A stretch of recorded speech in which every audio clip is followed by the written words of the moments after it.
Kaugnay ho niyan mga kabrigada ang pag-deploy ng ating warship at joint sales sa mga kaalyadong bansa, kabilang daw sa tinitignang options ng AFP para maprotektahan ang ating interes sa West Philippine Sea.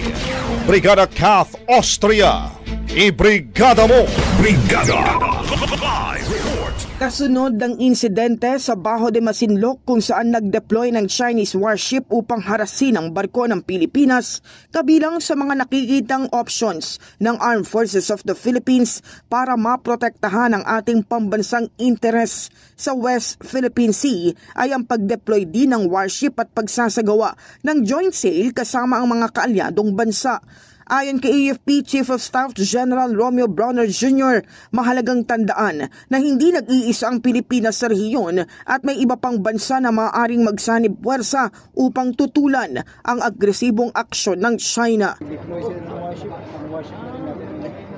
Kasama yon sa mga options natin. Marami po tayong mga options na pwedeng gawin. At isang option rin natin ay magkaroon tayo ng joint sale kasama yung mga kaalyado natin.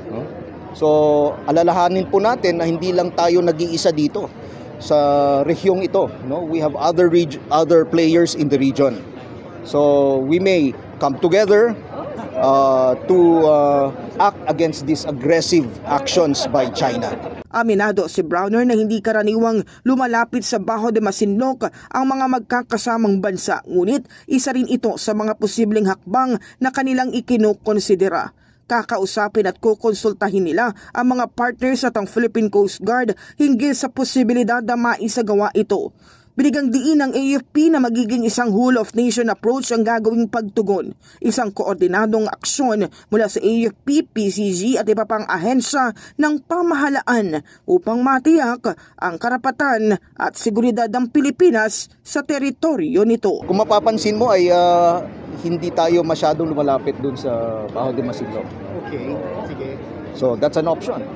Okay. This time around nalalapit natin. Well, tingnan natin po. Kakausapin natin yung mga partners natin, kakausapin rin natin yung Coast Guard dito. No? It will be a whole-of-nation approach na gagawin natin. In the heart of changing lives, ako si Brigada Kath Austria ng 105.1 Brigada News of Manila, The Music News Authority.